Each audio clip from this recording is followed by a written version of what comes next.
Nessas meditações que temos feito nos últimos domingos, e iniciamos com uma passagem do profeta Isaías, onde ele diz: em vos converterdes e em sossegardes está a vossa salvação, e na tranquilidade e na confiança a vossa força, mas não quiseste. Nós refletimos naquele domingo sobre as coisas que não queremos, as coisas que não negamos, mas não queremos. E essa é uma realidade muitas vezes presente, não necessariamente consciente. A nossa rejeição aos caminhos do Senhor, ela é recorrente, constante, porque queremos os nossos próprios caminhos, as nossas próprias opções, as nossas próprias escolhas. Não é fácil nos submetermos. Nas duas seguintes, nós meditamos sobre as duas orações de Paulo na carta aos Efésios. São duas orações que eu chamaria de orações de intercessão, onde Paulo ora pela igreja, não só pela igreja de Éfeso no primeiro século, ele ora por nós. Ora pela nossa igreja hoje, no século XXI, e basicamente a oração de Paulo diz respeito à necessidade nossa de conhecermos o Deus de Jesus Cristo, conhecermos o Pai da glória.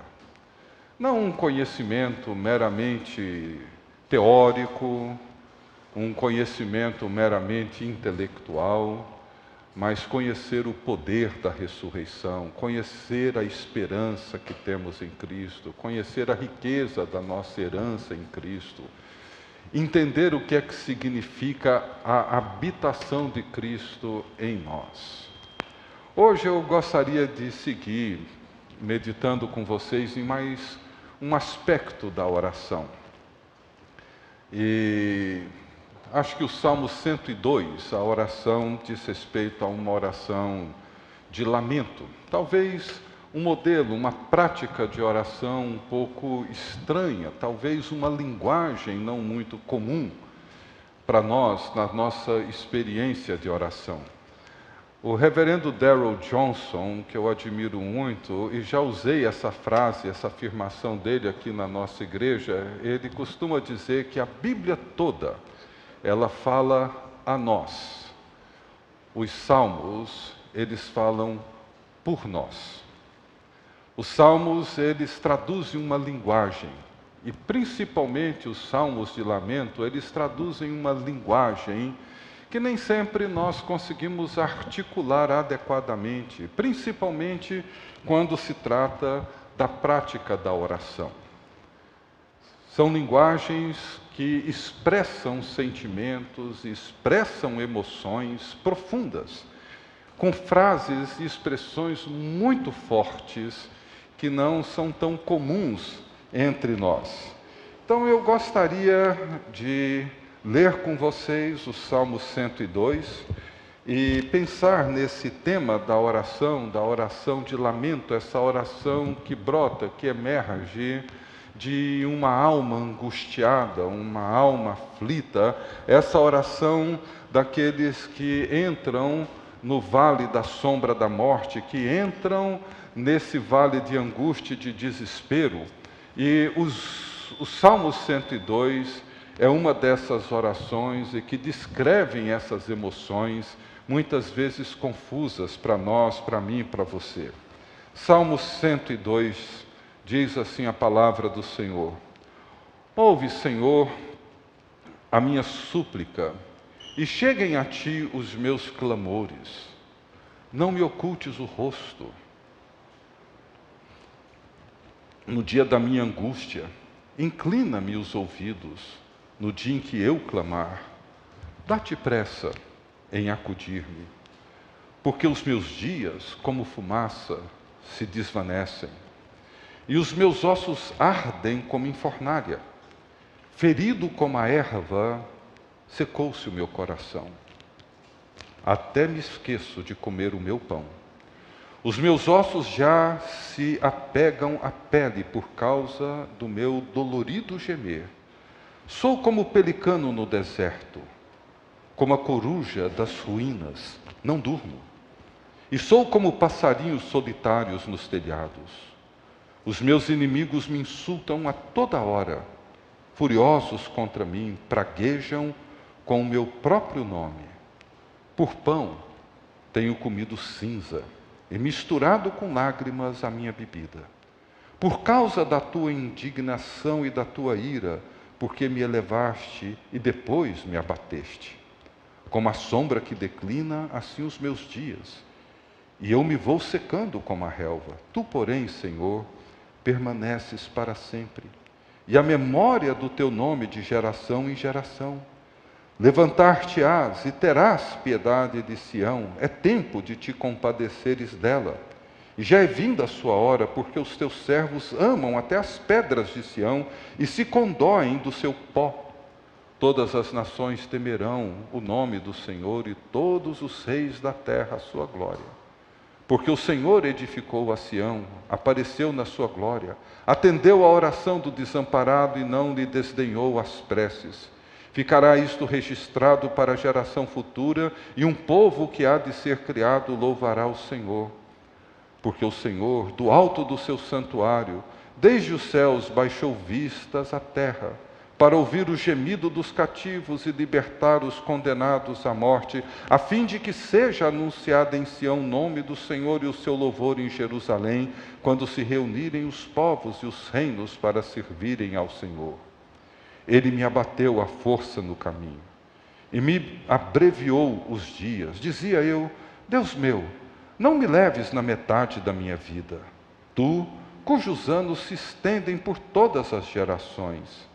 Em tempos remotos, lançaste os fundamentos da terra, e os céus são obra das tuas mãos.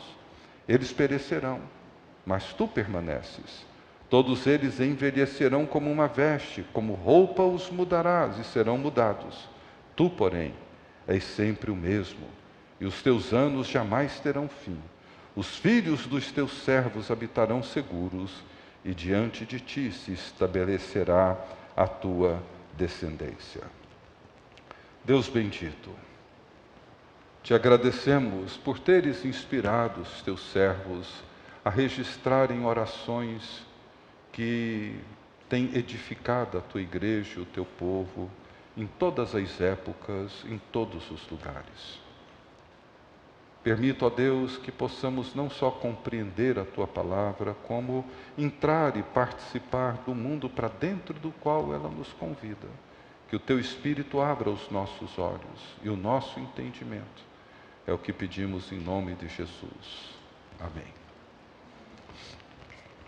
Os primeiros 11 versos desse salmo são fortes, como eu disse, carregados de expressões muito densas. O verso 3, por exemplo, ele diz: porque os meus dias, como fumaça, se desvanecem, e os meus ossos ardem como fornalha. O verso 4, ferido como a erva, secou-se o meu coração, por causa do meu dolorido gemer. O verso 7, não durmo, e sou como passarinho solitário nos telhados. O verso 11, como a sombra que declina, assim os meus dias, e eu me vou secando como a relva. São expressões que descrevem sentimentos e emoções de alguém ou daqueles que sofrem profundamente no corpo e na alma. E certamente muitas pessoas, ao ouvirem essas expressões desse salmo e de outros, talvez afirmariam algo como: finalmente alguém consegue descrever aquilo que eu sinto. Não apenas descrever, mas expressar de maneira profunda, clara, com metáforas impressionantes, aquilo que se passa dentro de nós, muitas vezes, sem a necessidade de ser politicamente ou teologicamente correto. Ele não se importa com isso. Ele simplesmente descreve com clareza aquilo que se passa dentro da sua alma. E o poeta do Salmo 102, ele conhece muito bem os sentimentos de quem perdeu tudo aquilo que dava sentido à sua vida. Não sabemos exatamente o que ele havia perdido, mas perdeu tudo aquilo que dava sentido à sua vida, tudo aquilo que dava algum senso de dignidade à sua existência. E um dos dramas que o salmista levanta nesse poema, nessa oração, e que é um dos dramas que afligem todos nós em determinados momentos da nossa vida, é o contraste que existe entre a realidade finita, limitada e muitas vezes miserável e sofrida do ser humano e a realidade eterna de Deus. Um Deus eterno e nós, finitos, limitados, muitas vezes vivendo situações de profunda dor, miséria e sofrimento. Como estabelecer uma relação tão desigual como essa? Veja o que ele diz nos versos 11 e 12, ele diz assim: como a sombra que declina, assim os meus dias, e eu me vou secando como a relva. Essa é a minha vida. Tu, porém, Senhor, permaneces para sempre, e a memória do teu nome de geração em geração. E ele repete o mesmo argumento de forma mais dura, mais dramática, nos versos 23 e 24, quando ele diz: ele me abateu a força no caminho, e me abreviou os dias. E dizia eu: Deus meu, não me leves na metade da minha vida, tu, cujos anos se estendem por todas as gerações. Eu falo, não faz sentido, o Senhor é eterno. Eu sou finito. E mesmo que a minha vida seja tão limitada e os meus dias tão curtos, o Senhor ainda vai me levar na metade deles. Como que se estabelece um relacionamento entre um Deus eterno e nós, seres humanos, que vivemos vidas tão limitadas, efêmeras e tantas vezes abreviadas num curto espaço de tempo? Não se trata de um problema espiritual abstrato, mas de uma realidade, eu diria que de uma realidade existencial, que todos nós, num momento ou noutro, enfrentamos. Nós adoramos um Deus eterno, e como esse relacionamento se relaciona com o sofrimento, com a dor, com as limitações humanas. Colocando de forma bem prática, a pergunta que provavelmente o salmista coloca diante de nós seria: pode um Deus que é eterno ser o meu Deus, o seu Deus, em meio ao meu sofrimento, a minha angústia, a minha dor, o seu sofrimento, a sua angústia, a sua dor? Como que isso pode acontecer? Essa oração, ela certamente nasce de alguém que experimentou perdas dolorosíssimas e que teve que aprender a conviver com elas. Alguém que buscou provavelmente um milagre que nunca veio. Alguém que espera por um consolo ou por um alívio e que nunca o encontra. E podemos considerar aqui pessoas que nasceram e vivem em países onde nunca viram um período curto sequer de paz. Países onde essas pessoas nascem e morrem em meio a uma guerra civil brutal. Pessoas que nunca conheceram a vida fora de um campo de refugiados. Pessoas que perderam famílias em meio a uma pandemia ou a uma tragédia. Pessoas que não conhecem a vida fora do contexto de miséria e de fome. Num certo sentido, esse salmo ele descreve uma grande desilusão. E os salmos de lamento, eles representam esses momentos de grande incerteza. São orações onde Deus permanece em silêncio. Esse é outro drama. A pessoa que ora, ela não recebe, não ouve nenhuma promessa de bênção ou de prosperidade. Nenhuma promessa de vida abundante. Essas promessas nós as encontramos na Bíblia. Elas estão presentes e elas são reais. Mas elas raramente aparecem nas orações de lamento. São momentos onde nós nos encontramos profundamente debilitados. Mas essas orações, elas fazem parte daquelas pessoas e daqueles momentos na vida humana em que as promessas de vida abundante, de prosperidade, de bênçãos, não podem fazer muita coisa por aqueles que sofrem naquele momento. Mas essas orações, elas nos ajudam a articular nossa experiência espiritual dentro da realidade da fé que precisamos ter num Deus que é eterno. Por isso, quando nós lemos esse salmo, alguma coisa acontece enquanto o salmista ora. E o que acontece não é necessariamente aquilo que ele gostaria que acontecesse.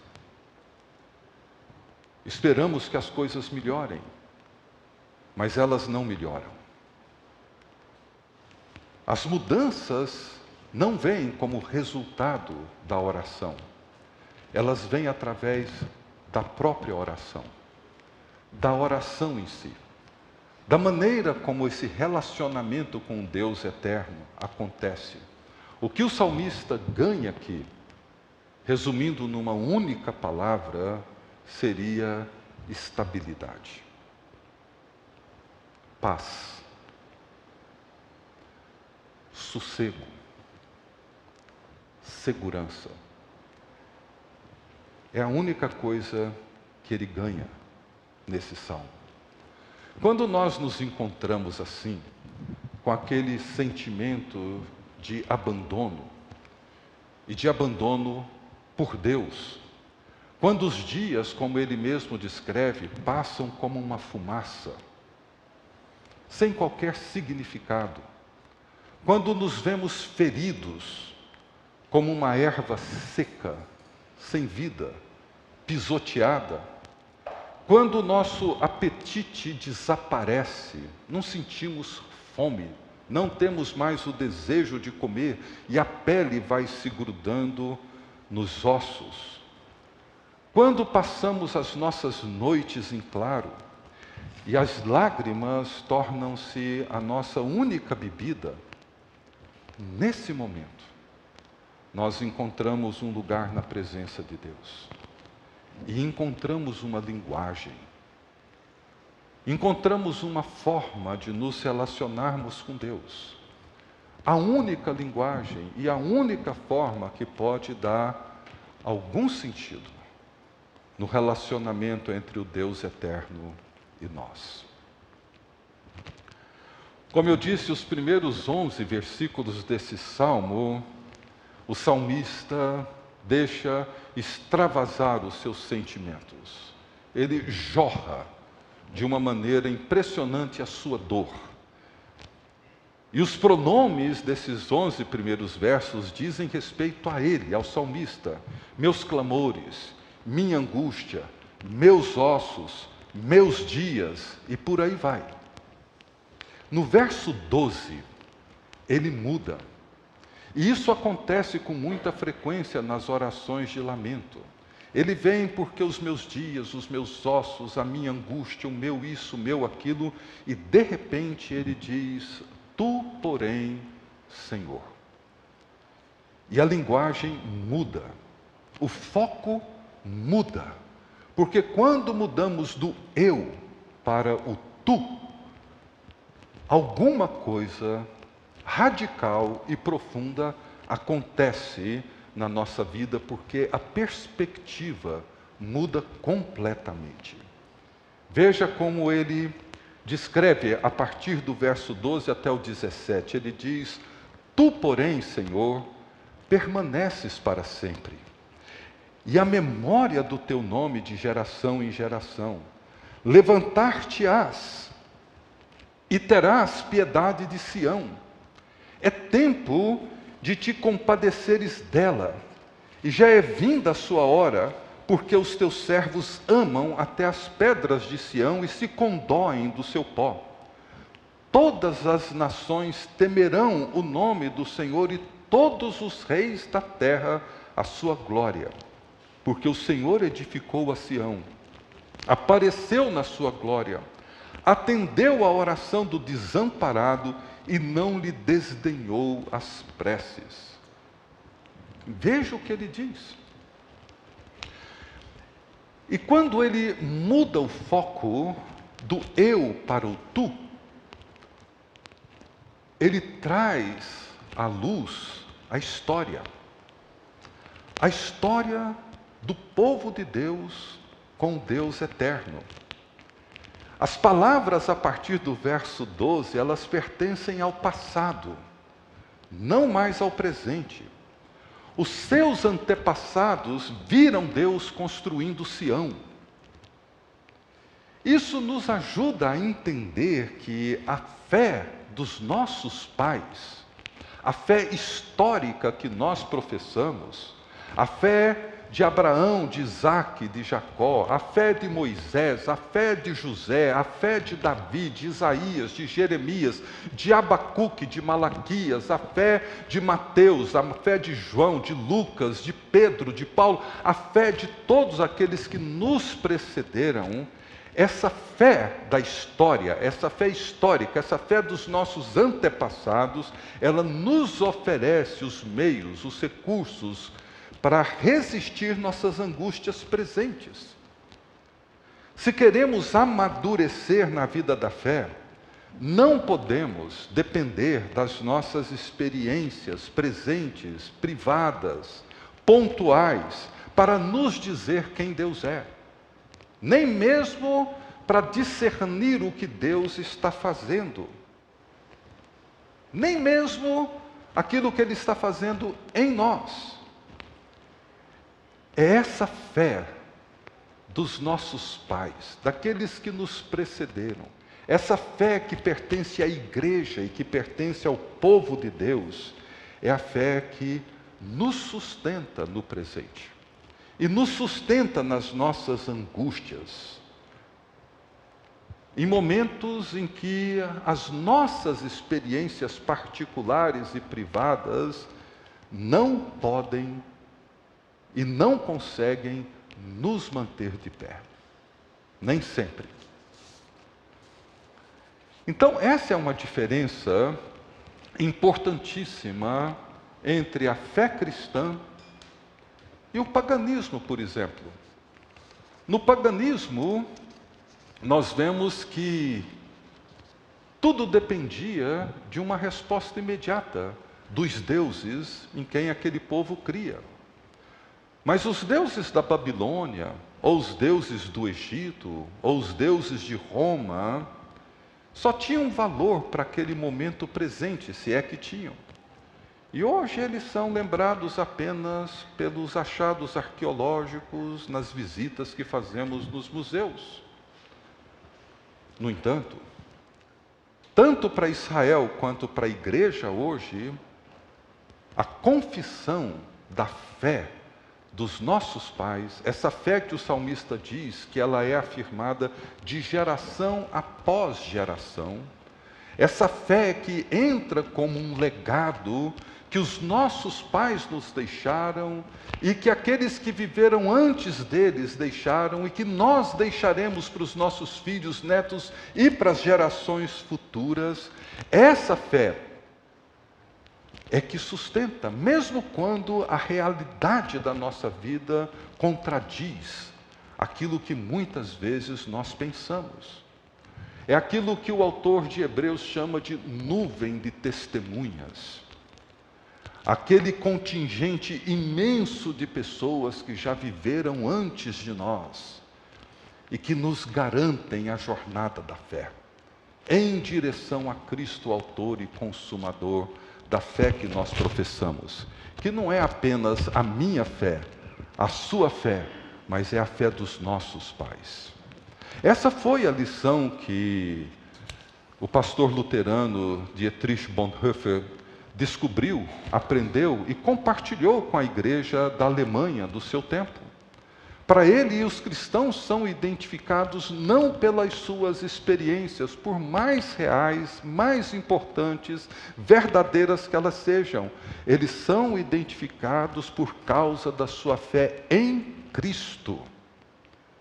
No Cristo que viveu e morreu, no Cristo que os nossos pais creram. Quem poderia sobreviver espiritualmente diante dos horrores do nazismo?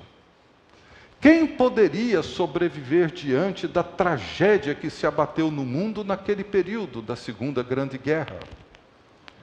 Porque quando a realidade do presente dá a nós a impressão de que Deus nos abandonou, como que nós iremos sobreviver espiritualmente? Somente a lembrança de uma fé histórica, do testemunho daqueles que viveram antes de nós, é que irá nos manter de pé, sustentando a verdade de um Deus vivo e eterno. Veja o que ele diz nos versos 18 a 22. Ficará isto registrado para a geração futura. E um povo que há de ser criado louvará o Senhor. Que o Senhor do alto do seu santuário, desde os céus, baixou vistas à terra para ouvir o gemido dos cativos e libertar os condenados à morte. Ele não está aqui se referindo a si, ele está se referindo ao povo no Egito. Ele estava se referindo à história do seu povo e aquilo que Deus já havia feito na história desse povo, a fim de que seja anunciado em Sião o nome do Senhor e o seu louvor, em Jerusalém, quando se reunirem os povos e os reinos para servirem ao Senhor. E o que me chama a atenção aqui é quando ele diz: ficará isto registrado para a geração futura. Confessar essa fé dos nossos pais, essa fé histórica de uma geração para outra geração, uma geração que ainda nem nasceu, é uma forma de estabelecer uma relação entre nós, homens e mulheres, crentes hoje, num Deus eterno. Essa maneira como nós nos relacionamos com o que já aconteceu e com aquilo que ainda irá acontecer é a maneira como esse Deus eterno se relaciona com a nossa vida efêmera, curta, breve e limitada. É a forma de ligar a eternidade no presente. Porque o Deus eterno que nós adoramos é o Deus que ouviu o gemido do povo. É o Deus que libertou o povo da escravidão e da morte. E isso não aconteceu da noite para o dia, não aconteceu de uma hora para outra. Foram décadas, séculos. Mas ele ouviu, ele respondeu. Nós confessamos, meus queridos irmãos e irmãs, uma fé que é ao mesmo tempo passado e futuro. Se a nossa fé é de fato uma fé confessional, é a fé que afirmamos nos credos que professamos, é a fé que foi a fé do meu pai, a fé dos meus antepassados, a fé daqueles que me discipularam, que evangelizaram a minha família 3 gerações atrás.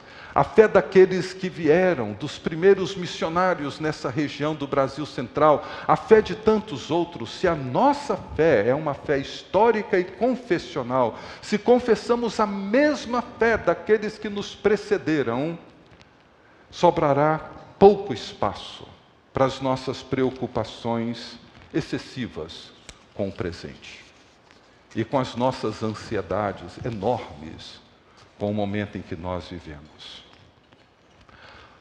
Então, ao reconhecer que a fé não é uma realidade privada e presa no meu curto espaço de tempo, de vida, de existência, ao reconhecer que cremos na fé, que é a fé da igreja e é a fé em Jesus Cristo, a perspectiva muda. E a perspectiva do salmista muda radicalmente. E no final da oração, o contraste entre a eternidade de Deus e a vida efêmera do ser humano, ela continua. Deus continua eterno. Nós continuamos limitados, finitos e vivendo muitas vezes vidas sem o menor sentido. Mas isso não é mais razão para o desespero, mas torna-se uma fonte de segurança e de esperança. Veja o que ele diz nos versos 25 a 28. Em tempos remotos, lançaste os fundamentos da terra, e os céus são obra das tuas mãos. Eles perecerão, mas tu permaneces. Todos eles envelhecerão como uma veste, como roupa os mudarás, e serão mudados. Tu, porém, veja de novo, tu, porém, és sempre o mesmo. E os teus anos jamais terão fim. Os filhos dos teus servos habitarão seguros, e diante de ti se estabelecerá a sua descendência. Os filhos dos teus servos habitarão seguros. Por quê? Porque Deus é eterno. Tudo passa. Tudo envelhece. Tudo perece. Mas os filhos habitarão seguros. É aqui que o clamor do salmista encontra descanso. O pavor da morte e de uma existência sem valor, sem dignidade, sem sentido, desaparece exatamente porque Deus permanece. Eu posso olhar para o futuro e ter a esperança de que a minha descendência e outros, e a igreja e o povo de Deus habitarão seguros. A confissão de fé de uma geração a outra geração nos oferece estabilidade, não porque nos oferece proteção contra os problemas, as dores e as angústias, mas porque traz a eternidade para o presente, para hoje, e o presente, a eternidade. Porque a eternidade não é outra coisa senão viver plenamente na presença de Deus aqui e depois. Essa semana eu conheci uma pessoa que me ajudou a entender mais ainda isso. Quer dizer, não a conheci pessoalmente, ela faleceu há mais de 70 anos. Mas o nome dela é Etty Hillesum. Eu nunca tinha ouvido falar dessa judia, uma judia holandesa, que, embora de origem judaica, ela foi criada numa família sem muito interesse religioso. E a sua busca por Deus tornou-se intensa na fase mais adulta dela. Ela faleceu com 29 anos, nasceu em 1914 e faleceu em 1943 em Auschwitz, em novembro de 43. Em 41 ela começou a escrever o seu diário. E nesse diário ela começa a descrever a sua experiência com Deus e a sua busca por Deus, e descreve o sofrimento que ela viveu e vivia a partir do contexto da sua compreensão, ainda que muito limitada e quase que primária, da sua fé em Deus. E ela diz assim: veja só, nós estamos aqui dentro da Segunda Guerra, e é uma jovem judia que escreve. Ela diz assim: devemos abandonar nossas preocupações para pensar nos outros que amamos. Quero dizer isto: devemos estar à disposição de quem encontrarmos em nossos caminhos e de quem tiver necessidade. Disponibilizar toda a força, amor e confiança em Deus que temos em nós mesmos e que ultimamente estão crescendo maravilhosamente em mim. Ou uma coisa ou outra. Ou se pensa apenas em si mesmo e na própria conservação sem hesitação, ou se toma a distância de todos os desejos pessoais e se rende. Para mim, essa rendição, veja só o que ela diz, esta rendição não se baseia na resignação, que é uma morte, mas ela se dirige para onde Deus, porventura, me envia para ajudar como eu posso. Ela teve a chance de deixar Auschwitz e se juntar a um grupo de judeus que trabalhavam um tipo de um instituto que ajudava a se comunicar com os judeus, mas ela preferiu dar a chance para outros, que necessitavam mais. E aí ela ficou até o fim. Então eu quero terminar com essa oração dela. Ela ora dizendo assim: meu Deus, toma-me pela mão, vou segui-lo como uma boa menina. Não vou opor muita resistência. Não me afastarei de nenhuma das coisas que me acontecerem nesta vida. Tentarei aceitar tudo da melhor maneira. Gosto do aconchego e da segurança, mas não vou me rebelar se for a minha vez de estar no frio. Enquanto segurar a minha mão, eu vou a qualquer lugar e tentarei não ter medo. E onde quer que eu esteja, procurarei irradiar um pouco desse amor verdadeiro pelos homens que eu carrego dentro de mim. Uma vez que se começa a caminhar com Deus, simplesmente se continua a caminhar e a vida se transforma num único e longo passeio. E conclui reconhecendo que pode ser que ninguém entenda o sofrimento que ela viveu e que o seu povo viveu nos campos de concentração. Mas ela diz: isso não importa. Ela termina dizendo assim: por isso, tenho de viver a minha vida tão bem, tão completa e convincentemente quanto possível, até o meu derradeiro suspiro, para que o que vem a seguir a mim não precise de começar de novo, nem tenha as mesmas dificuldades. Que testemunho lindo, de uma compreensão de alguém que entendeu que Deus é eterno. Ela disse: eu vou viver da melhor maneira possível para que as gerações que vierem depois de mim não tenham que aprender de novo as mesmas coisas, que elas continuem. E desse jeito ela olha para o futuro, porque ela deixou de se preocupar consigo. Porque o Deus eterno permite que nós olhemos para frente, porque consideramos o passado e sabemos que a eternidade de Deus é a única realidade que dá sentido à nossa vida, às vezes tão efêmera, tão sem sentido.